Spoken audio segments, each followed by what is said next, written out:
Chers compatriotes congolais et congolaises, mesdames et messieurs, pourquoi sommes-nous ici devant le ministère des Affaires étrangères de Belgique? Nous sommes ici pour demander au gouvernement belge d'user de son influence afin d'exiger que le Rwanda, l'Ouganda ainsi que les autres groupes militaires quittent la République démocratique du Congo, en particulier l'Est de notre pays. Nous exigeons des sanctions fermes et strictes contre le dictateur Kagame. Cet homme barbare. La paix ne doit pas être un prétexte pour éviter la réparation des torts sous prétexte que certains ne sont pas signataires de telles conventions. Monsieur Honoré Ngwanda, de son vivant, avait dénoncé toutes ces manigances. Si vous l'aviez écouté, nous n'en serions pas arrivés à cette situation d'occupation et de balkanisation de notre pays. L'Union européenne et les États-Unis portent une grande responsabilité dans la destruction de la RDC, car ils soutiennent ces pays en achetant des matières premières comme coltan, même si le Rwanda et l'Ouganda ne sont pas producteurs de ces ressources. Apareko et son président Ebama disent non à l'occupation, à la balkanisation et au pillage du sous-sol congolais. Ingeta, Ingeta, merci. Particulièrement le gouvernement belge. Vous voyez très bien que Belgique, na chiquet international, est allé dans une position importante. Yangwana tozo senga na bango, ba ize na influence na bango, po ete bamboka nyonso o bazali na kati ya Congo, ba quitter Congo. Ayebisa ba organisation nyonso internationale, ceux qui balingi ba somba ba matière première ya Congo, ba lekane pa ba congolais bango moko. Yangwana toye awa liboso ya ministère des Affaires étrangères pour na ko dénoncer yango. Apareko ezali contre bato oyo bazali koboma ba congolais. Boyebi malamu Monsieur Honoré Ngwanda d'heureuse mémoire disait avant sa mort que c'est le système Kabila qui est en place. Ce système-là continue aujourd'hui comme Félix est là. Nanga, Félix, Kagame, ezali triangle de mort. Bango Mutuba Kotsaki, Félix na pouvoir. Bango nyonstu ezali foko benga na bango. Tokuta na biso ba Congolais to solola nesi metengo Honoré Ngwanda lobaki na cette mesure na ye. Na cette mesure oyo Monsieur Ngwanda lobaki biso ba Congolais tokuta na to solola poto donc samboka na biso. Merci. Makambo ezoleka na mboko mona monde yini. Namoni ba infiltré ba koti mingi na mboka na biso, il est temps maintenant que batika mboka na biso biso moko ba congolais to zwa mesure ya mboka na biso ba o nyonso bazo massacrer ba peuple congolais kuna na est ya Congo ezaka bandeko na biso. Mais ben infiltré ba koti le lote bazalaki depuis kala. Ouais, bazalaki depuis kala parce que Félix il faut démissionner parce que yende mutu ateki mboka. Yende mutateki mboka et pas ba Rwandais. Ici il est temps atika, il faut Félix atika kibokonzi. Ngonge koki faut tika parce que to lembi bande kona biso bazo massacrer bango bazo boma bango ngonge koki ya kotika peuple congolais na kimia. Makila ba congolais ba ezotanga tala ba nini FARDC tozo soutenir bango malgré tozo soutenir mais FARDC pe kuna pe bazo kokate salaire malonga ezate bazo kendo ko bunda na nzala pona ko défendre kaka biso peuple congolais. Est-ce que Apareko peut soutenir Félix na Non, non, appareil que ça contre Makambouana, appareil que ça contre le pouvoir de Félix.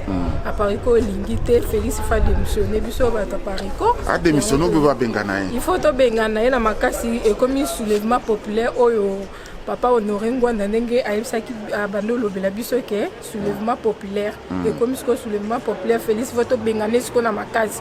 Comme alingi kotika pouvoir te faut to benganaï na makasi. Merci beaucoup. Merci président.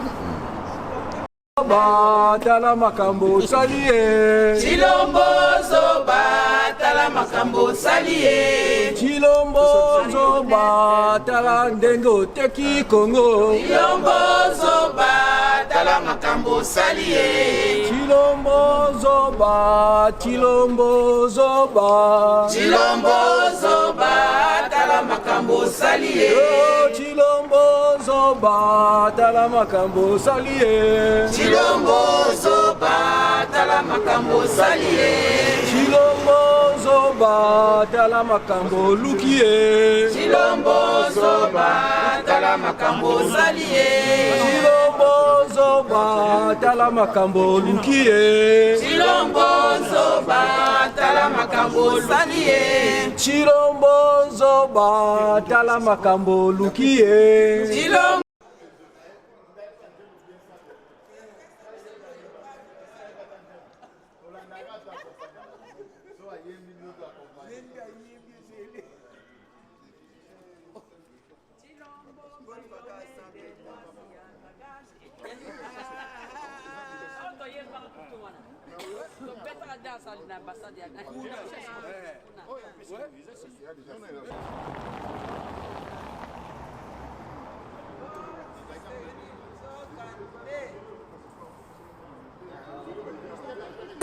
Non à la balkanisation, non à l'occupation, non au massacre des Rwandais, tala makambo salie.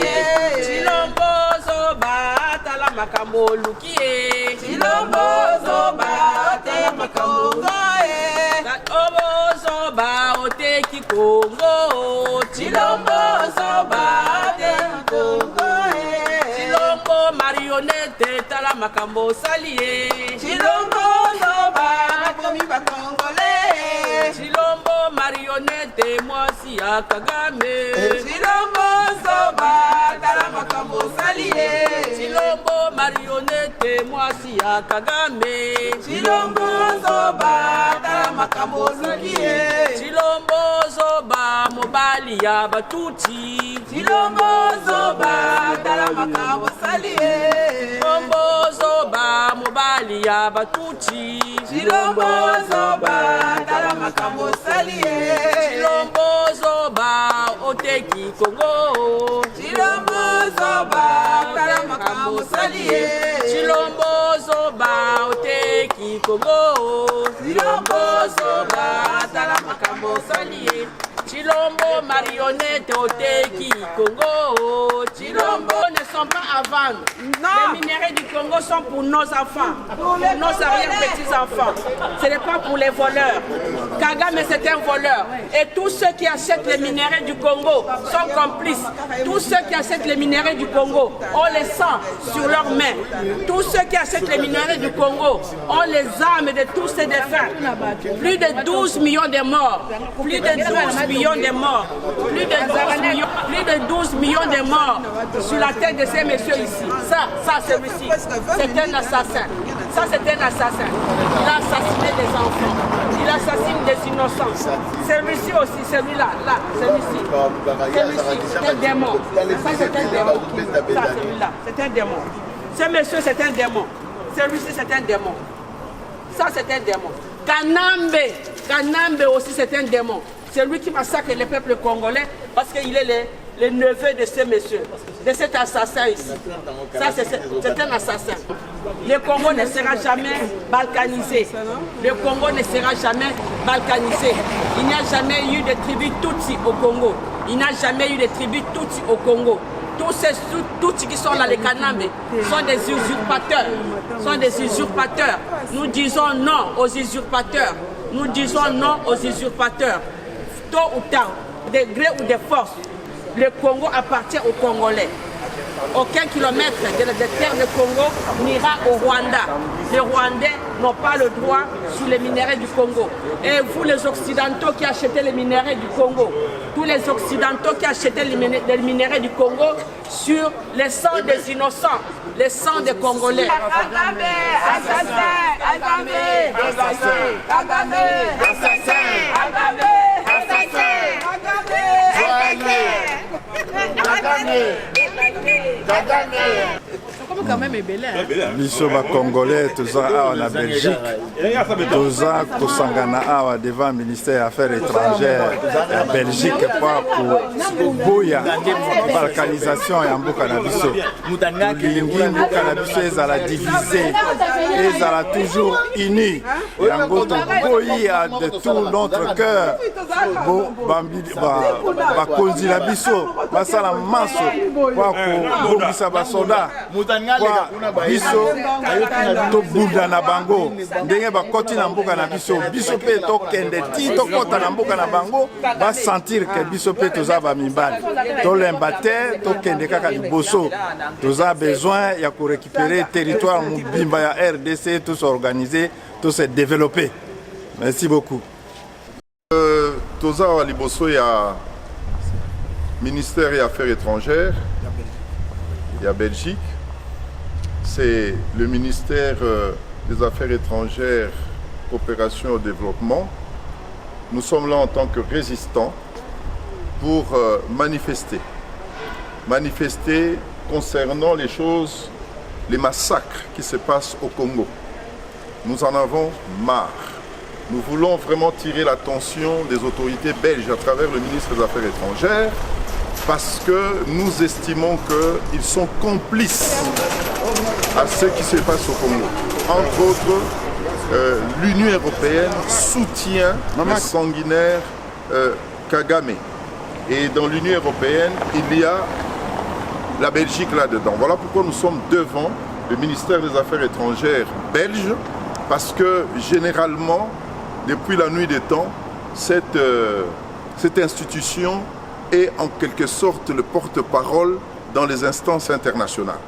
Voilà, nous réclamons que tout ce qui se passe au Congo, qu'il y ait quand même un mouvement. Aujourd'hui, nous sommes ici, certes, mais juste à côté ici, à l'Union européenne, il y a le président de l'Ukraine qui est là. Tous ces autres occidentaux sont là pour soutenir l'Ukraine. Mais au Congo, c'est pareil. Pourquoi on fait fi au massacre qui se passe au Congo?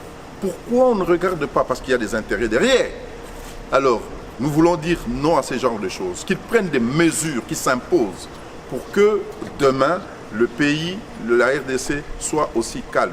Nous, ce que nous voulons, c'est que Kagame retire ses troupes, qu'il n'envahisse pas le Congo. Nous sommes contre la balkanisation.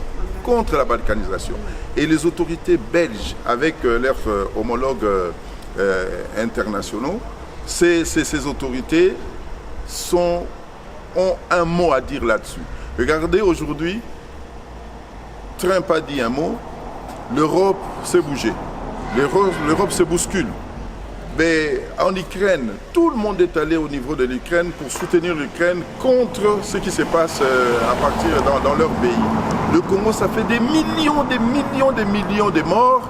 On ne s'occupe pas du Congo. Pourquoi? À cause de notre richesse. Bandeko Oyo baza ko soutenir Kagame, baza ko linga Kagame, apesa bango matière première aux na Congo. Toza contre Kagame nani Rwanda. Toza contre ba Rwandais, mais toza contre mokonzi na bango Kagame Oyo aza valé ya ba occidentaux. Depuis quand le Rwanda est devenu producteur mondial, il y a coltan. Bazan nango te na sol na bango. Mais ba autorité étrangère ba yebi yango. Mais bazo soutenir yé l'air tozo lobake Rwanda longwana Congo. Bengana M23, bazo salarien parce que il y a des accords qui sont signés à Yiba et Panabiso, à Kenangona Rwanda, à Tekelabango, à vil prix. Voilà. Donc, le problème d'Abiso Zawana, nous sommes contre le massacre. Tolobi non la balkanisation. Tolingi absolument que le peuple congolais, Azala, souverain, indépendant, à se vendre calme. Mbokezan la Moboulou, il faudra absolument, quand on mélange le lingala et le français, absolument que échanger. Ingeta. Mingi a kolobezalité parce que le secrétaire général a lobby presque nyoso, mais biso apareko et lokotoko senga ezali occupation ya mboka na biso et cessé. Et lokotoko senga ezali to longola mboka na biso na occupation ya bapaya. Spécifiquement ba rwandais yangwana biso toko telema toujours tozali d'accord on a démarche o basango bazo sala pona kozongisa kimia na kati ya mboka na biso mobimba kozongisa kimia po evanda malamu il faut to vanda biso moko ba congolais toza ba raciste te tozali ba xénophobe te mais il faut d'abord biso moko ba congolais to vanda na mboka na biso to bengana papa ya nyonso oyo bazana ba kati ya ba institution na biso.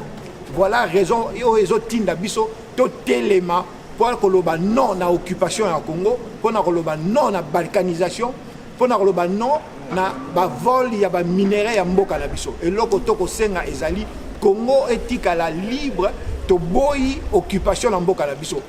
Tant que banguna bakoza na mboka na biso apareko akotelema ka toujours pour na ko bunda pour na ko libérer mboka na. Tant que mboka kozala libéré combat na biso ekosila te ndenge tolobaka combat na biso eza na date kaka moko date ngo komona ngo eza victoire ingeta